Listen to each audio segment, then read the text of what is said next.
अब उस सब मैंने कह दिया थाना अध्यक्ष को, कोई SC/ST एक्ट नहीं लगेगा। तो पैसा ले वाला किस कर दिया, ये अब ड्रामा नहीं चलने वाला है।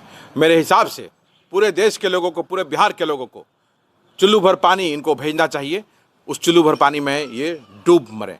मैं पूछना चाहता हूं ललन भुइयां से कि गोपालगंज के डाइट सेंटर में राधिका, हमारी बहन रविदास समाज की बच्ची, जिसका इतना दुष्कर्म किया गया कि उसे फांसी लगाना पड़ा, उसका परिवार SC/ST का केस करेगा कि नहीं करेगा? तो जो लोग उस पद के लायक नहीं है और उसे वो पद मिल जाए तो इसी तरह से लोग पागल हो जाते हैं। इंदिरा आवास बन गया उस कॉलोनी में, जब बिजली का कनेक्शन लग गया और PCC सड़क का निर्माण हो गया तो कैसे अवैध हुआ? वो सरकार ने पक्ष सही से नहीं रखा कोर्ट में। अगर सरकार की मंशा साफ रहती तो कोर्ट में सही ढंग से पक्ष रखा जाता। सर, कुटुंबा के विधायक ललन भुइयां कह रहे हैं कि SC/ST एक्ट कोई थाना नहीं लगा, थाना के बोल दिए। तो बिहार के मुख्यमंत्री, देश के प्रधानमंत्री भी ऐसा शर्मनाक बयान आज तक कभी नहीं दिए हैं।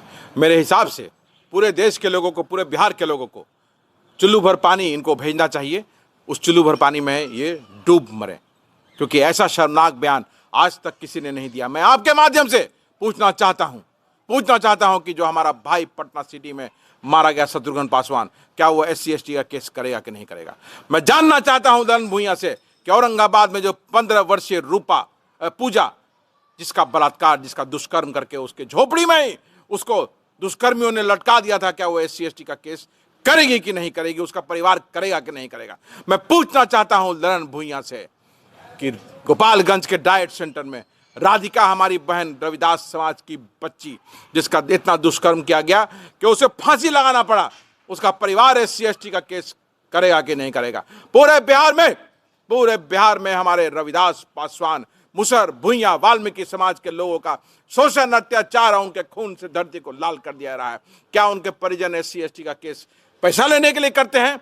यह शर्मनाक है। और ऐसे लोग जब तक विधानसभा और लोकसभा में पहुंचते रहेंगे, जनता ऐसे ही मारी जाती रहेगी, क्योंकि अनुसूचित जाति अधिनियम जो है ये ऐसे भी बिहार में विफल है, क्योंकि लोग मारे जा रहे हैं और ये सही से इसका पालन नहीं होता है। इसलिए मैं आपके माध्यम से पूरे बिहार के लोगों को कहना चाहता हूं कि ललन भुइयां ऐसे लोगों के खिलाफ सिग्नेचर कैंपेन चलाइए कि इसको हटाना पड़े इस रास्ता से, इसको चुल्लू भर पानी भेजिए। पूरे बिहार से लोग इसको चुल्लू भर पानी प्लास्टिक के पॉलिथीन में दीजिए, ताकि उसी पॉलिथीन में ये डूब के आत्महत्या कर ले। लेकिन दलित समाज से आते हैं ना सर, पहली बात तो ये दलित समाज से आते हैं, ये दलित समाज के दुश्मन हैं ये लोग। ऐसे लोग जो अनुसूचित जाति अधिनियम, जो अनुसूचित जाति की रक्षा और सुरक्षा के लिए बनाया गया है, उसका विरोध करें और ऐसा कहेगा लोग कि पैसा के लिए लिया जा रहा है। यह शर्मनाक है। ये बोला कैसे इसने? ये बोला कैसे? ये सवर्णों का दलाल है, ये जातंकवादी लोग हैं। अनुसूचित जाति के लोग मारे जा रहे हैं और इसे दिखाई नहीं दे रहा है। तो ऐसे लोगों का समाज में रहना घातक है। लेकिन लगातार बिहार में बुलडोजर चल रहा है, उस पर नहीं बात करके, और इस तरह की बात अगर एक विधायक दलित समाज के लोग करता हो, ये तो मैं वही कह रहा हूं ना कि जो लोग उस पद के लायक नहीं है और उसे वो पद मिल जाए तो इसी तरह से लोग पागल हो जाते हैं। पूरे बिहार में आज अनुसूचित जाति के घरों को बुलडोज किया जा रहा है।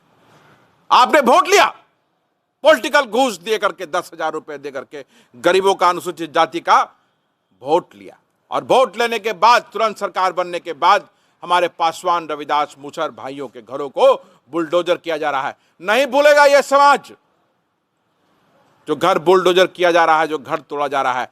हमारे कितने बहनों की शादियां टूट गई, बूढ़े मर गए, बच्चे कहां रह रहे हैं इस ठंड के मौसम में? रो रहा है हमारा अनुसूचित जाति, रो रहा है। और सरकार के लोग हीटर में मस्त हैं इस ठंडे में। क्या आपने कभी उस समाज के बारे में सोचा है कि अपने परिवार को लेकर के कहां गए होंगे ये लोग?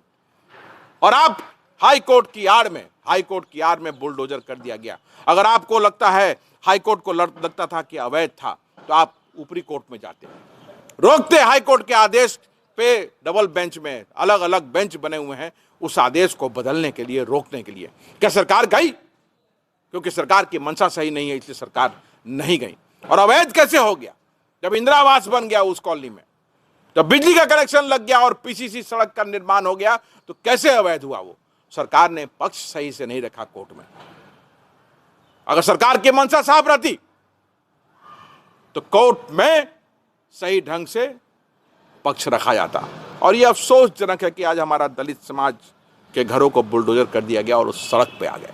ये गलत हुआ है और आने वाले समय में मैं आपके माध्यम से कहना चाहता हूं पूरे दलित समाज को, अपने पासवान, मुसहर, वाल्मीकि, भुइयां समाज को कहना चाहता हूं कि मत भूलना कि 2025 के ठंड में तुम्हारे घरों को तोड़ दिया गया था। जब अगला चुनाव आएगा और ईवीएम का बटन दबाने का समय आएगा तो मत भूलना कि 2025 के ठंड में सरकार ने हाईकोर्ट के आड़ में, ऑर्डर के आड़ में आपके घरों को तोड़ दिया गया। इनके नेता तो है ना सर, जिन समाज का आपने नाम लिया, जिन समाज के लोगों का घर टूटा, इनके समाज के नेता तो हैं सरकार सत्ता में। तो भाई ये समाज के नेता जो भी हैं उनसे समाज को ये प्रश्न करना चाहिए कि क्या इसी दिन के लिए आपने वोट कराया था कि हम घर से बेघर हो जाएं? आज हमारे बच्चे जो हैं सड़क पर रहने को मजबूर हैं। हमारी बहनें अपनी इज्जत कहाँ ढांकती होंगी? हमारी बहुएं जो हैं, बेटियां जो हैं, अपनी इज्जत को कहाँ ढांकती होंगी? कभी सरकार ने कभी घर तोड़ने से पहले ये सोचा था? मैं पूछना चाहता हूं। और एक बहुत इंपॉर्टेंट बात मैं आपको बताना चाहता हूं कि ललन भुइयां का स्टेटमेंट जो आया है मधुबनी के लहरियागंज में, वहीं के लहरियागंज में वार्ड नंबर शायद 15 है वो, मैं ठीक से, हो सकता है कि मैं मिस कर रहा हूं वार्ड नंबर, लेकिन लहरियागंज में 5 व्यक्तियों को चाकू मारा गया और सारे मुसहर समाज से हैं। और 15 साल और 16 साल का 2 बच्चा, उसमें दीपक सदा और राम बालक सदा जो है उसकी मृत्यु हो जाती है अस्पताल में। तो मैं आपके माध्यम से ललन भुइयां जी से पूछना चाहता हूं कि क्या उसके परिजन SC/ST का केस करेंगे कि नहीं करेंगे? क्या वो अगर केस करेंगे तो ये माना जाएगा कि वो पैसे के लिए केस कर रहे हैं? उनके बच्चे जो मर गए हैं, अपराधी के द्वारा मारे गए हैं, उसके लिए केस नहीं कर रहे हैं? तो ऐसे लोगों को सभ्य समाज में, राजनीति में रहने का हक, अधिकार नहीं है। सरकार के सम्राट चौधरी कह रहे हैं कि ये अतिक्रमण हटाया जा रहा है। भाई तो अतिक्रमण आपको 25 साल से नहीं दिख रहा था क्या? मैं आपके माध्यम से सम्राट चौधरी से पूछना चाहता हूं कि अगर अतिक्रमण था तो वहां पे इंदिरा आवास कैसे बन गया? अगर अतिक्रमण था तो वहां बिजली का कनेक्शन कैसे बन गया? अगर अतिक्रमण था तो PCC सड़क वहां कैसे चला गया? इस प्रश्न का जवाब सम्राट चौधरी को देना चाहिए कि अतिक्रमण था अगर तो ये कैसे हो गया? तो ये हाईकोर्ट की आड़ में अतिक्रमण के नाम पर दलितों को बेघर किया जा रहा है। इसका कोई भी स्पष्टीकरण नहीं हो सकता है। और अगर आपको अतिक्रमण के नाम पे तोड़ नहीं था तो आप पहले उनको विस्थापित करते, पहले पुनर्वास करते, उनका पहले वैकल्पिक व्यवस्था करते उनके लिए। खुद कहा था कि पांडेय में जमीन देंगे हम। भाई तो कहां जमीन दिया गया? नालंदा में 10 पासवान लोगों का, 155 लोगों को नोटिस दिया गया, इसमें 10 लोगों का घर तोड़ दिया गया, किसी को 2 डिसमिल दिया गया, किसी को 1 डिसमिल दिया गया। जो सरकार का नियम है वो भी नहीं दिया गया और आपने घर तोड़ दिया और आप कह रहे हैं कि हम पुनर्वास करेंगे। ये गलत है, ये गलत हुआ है और दलित समाज जो है ये भूलेगा नहीं।